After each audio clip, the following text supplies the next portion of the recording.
If you really want success, it's going to take a lot longer than you expect it to. You're going to have to grind your ass off, and you're going to have to find something deeper inside of you that's going to get you out of bed each and every day to do the work. When you have a deep and profound why, it supersedes any goal. It'll push you to keep going until the day you die.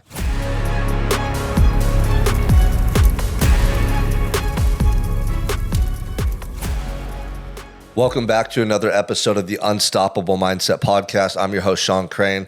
Thank you for tuning in. This message today is specifically for somebody who feels like you've made too many mistakes to create the life that you want, that you feel stuck, that you feel like too much time has passed, and you're making these assumptions or excuses in your head that's holding you back. I'm going to give you some ammo today, you guys. But before I share this gem and this knowledge and this life experience that helped me, that's going to help you, I want you to go ahead and make sure you subscribe to my podcast on Apple, Spotify, subscribe to YouTube, and please share it with somebody who needs to be inspired in their lives, okay?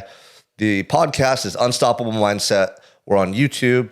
We're all over the different platforms. So make sure that you are sharing this message because I want to reach more people and I need your help. Today, I want to talk to you guys about how to turn all of your mistakes or past and perceived failures into assets that can drive you and serve you, into the ultimate form of motivation. In fact, what if I told you that all the things that you perceive to be bad, all the mistakes you think you made, all the stuff that you look back on and wish you didn't do, all the time you've wasted, all the stuff that you allow to work against you or make you feel less than or discourage you, what if you could use it to drive you, to compel you to go above and beyond in your life? And in fact, it was the ultimate form of motivation. How amazing would that be, right? Because everyone wants to be motivated, but the thing is, motivation comes and goes. Some days you have more energy than others. Some days you feel more optimistic than others. You know, some days you wake up and you're just not feeling it. And when that motivation is not there, a lot of people don't do what they got to do, right? Because you're thinking the wrong way. You're in your mind, you're not focused on the things that are going to drive you to take your life to the next level, okay? A lot of people want things to be easy. They want them to be comfortable. They want it just to come to them without having to work towards it. Whether it's your health and physique, right? Now everyone's doing Ozempic. Whether it's finances, everyone's hoping that they can hit the lottery or they, get a sugar daddy or you hit big in crypto and all this stuff. Like everyone wants quick wins and, fast money, quick results. That's like the world we live in. And what I found is it couldn't be further from the truth. If you really want success, it's going to take a lot longer than you expect it to. You're going to have to grind your ass off, and you're going to have to find something deeper inside of you that's going to get you out of bed each and every day to do the work. A lot of people say, like, what's your why? What's your why? What's your why? What your why is, what that means is like, why the fuck are you trying to get these results? Why does it matter if you have the body? Why does it matter if you have the money? Why does it matter if you get these results? There has to be something that's emotionally charged and deeper inside of you that drives you beyond the thing itself that you're aspiring to attain, right? There has to be something inside of you that pushes you to go above and beyond and to work for as long as it takes to get to that result.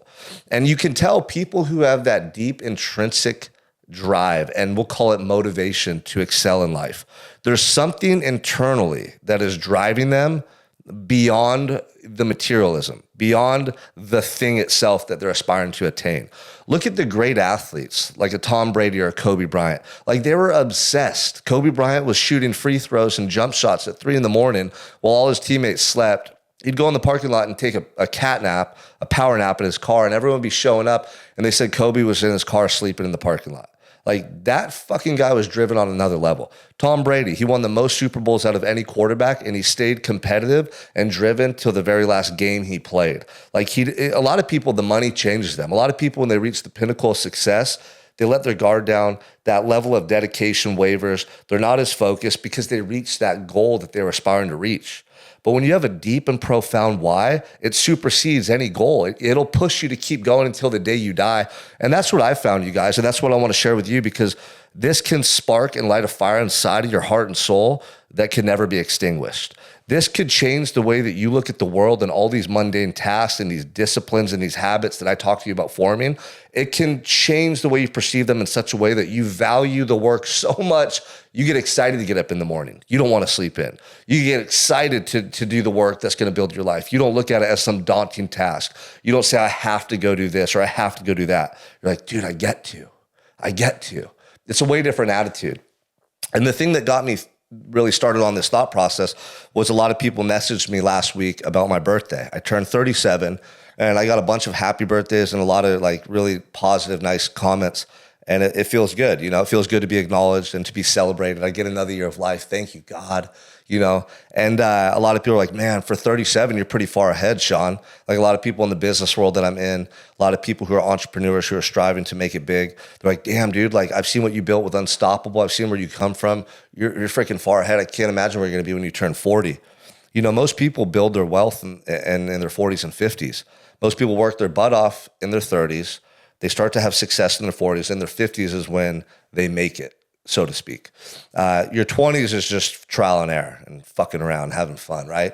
But, my response to the people that say, dang, Sean, like you're really far ahead for 37 is, no, I'm not. I'm making up for lost time still to this day. Like you have seen nothing yet. In my eyes, in my mind, I'm still making up for all the years I neglected, all the years where I wasn't purpose-driven, all the years where I didn't live up to my potential, all the wasted opportunities, all the bad decisions, all the mistakes, all the failures. I have so many mistakes and failures compounded in my past. Like some of you guys are sitting here dwelling on something you did wrong and you're letting it discourage you and you're letting it kill your confidence and your drive. Like, dude, I did that 1,000 times over. I was reckless. I was wild. I abused drugs and alcohol. I lived the party lifestyle, didn't have any goals, didn't push myself to be my best. Like I had the potential to play sports in college. I never went to college. I didn't play sports in high school. Like I didn't do anything exceptional. I didn't do anything that people would look at and go, damn, dude, like that's an inspiring person. Or damn, dude, that guy's like really going after it in life. And when I realized that was when I was sitting in a jail cell and I finally had to be accountable. I finally had to reflect on my life and who I'd become. And the pain of that regret and that realization broke me into a million pieces. I felt as small as you could ever imagine, right? Like God just freaking humbled me. I was at rock bottom. And instead of allowing that realization to make me feel bad about myself or to go further into my addiction or to become a victim or to complain and blame other people, I chose to let that truth, that reality drive me in such a way that this feeling inside of me has never gone away. It's been 13 years now and I still wake up as fucking hungry and dedicated and obsessed and driven and excited and passionate than I was on day one.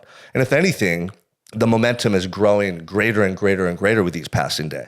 I wake up and I'm more grateful than I was yesterday. I wake up and I'm more inspired. I wake up and I want to be even more fit, more jacked. I want to make more money. I want to help more people. I want to be a more dedicated father. I want to be more present. I want to be better in every way imaginable today than I was yesterday. And that feeling never goes away because I'm still making up for lost time. And I still got that chip on my shoulder. It's always a reminder of if I start to falter in these daily disciplines, if I lose focus, if I forget what my values are, if I get off track, if I'm not in alignment, I could jeopardize all this. And I could be back to that rock bottom. I could be back to some horrific existence that's so painful, that you just want to end it all and almost just check yourself out. Like I live that, right? So your experiences might not be as severe or intense as mine, like the pain that I went through, but chances are if you're somebody listening to this right now and you've listened to this whole episode all the way through, you got some freaking trauma, you got some baggage, you got some suppressed emotion, you got some pain, you got some anger, you got some heartbreak, you got some sadness. What I will tell you is you, like an alchemist, you can take those negative experiences and that emotion that if you're suppressing it right now is going to hold you back and compromise you in life, you can learn to express it in such a way that it'll drive you to become the most incredible version of yourself you could ever fathom. You have to get obsessed. You have to get a little pissed off. You have to recognize that those things happen to you, but you're going to learn from them. You're not going to dwell on them. You're going to actually use those experiences to push you harder and further beyond any place in life you would have got otherwise. So in fact, those mistakes, those things that you did wrong, those things that you look back and you get ashamed about or you feel angry about, those could become a catalyst in your life. Those memories, those emotions, those experiences, they could become a catalyst to fucking propel you into the most amazing life. All of your goals, like the best life experiences, into every moment that you have with loved ones, all your relationships, your health, your physique, like everything that you do can now become exceptionally better if you take those experiences and channel that emotion and energy into the positive actions that you need to partake in day by day to improve the quality of your life. You have to get so focused on what you want out of this life, so focused on those visions and images and that purpose in your heart that God has bestowed upon you. And you have to obsess over that vision. You have to take all that emotion and anger, frustration, those mistakes, those failures from the past, and use them to drive you forward. And that's what I've been able to do. And for the last 13 years, every day, I know why I get out of bed, I know where I'm going, and I know what I got to do to get there, right? And that level of focus and attention on your personal development, on your business, on your relationships, on your life, it changes everything. It enhances every aspect of life that we want to experience. And what happens is you continue to push the past further behind you. I'll never forget about the past, but I'm not fucking dwelling on it. I'm not a victim of circumstance. I'm not complaining about it. I'm living the life that God dealt me, the cards that I was dealt, and I'm going to figure out a way to use them to my advantage. That's the difference between a winner and somebody who just gets defeated by life and complains about it every day until the day they die. What a horrible existence. We're all made for more. We're all capable of more. I figured it out through trial and error, through my life experience. Now it's up to you to figure it out for yourself. The only way you'll do that is by taking action and doing what I said. Use your past mistakes and failures to drive you, to motivate you, to get you fired up, and never look back.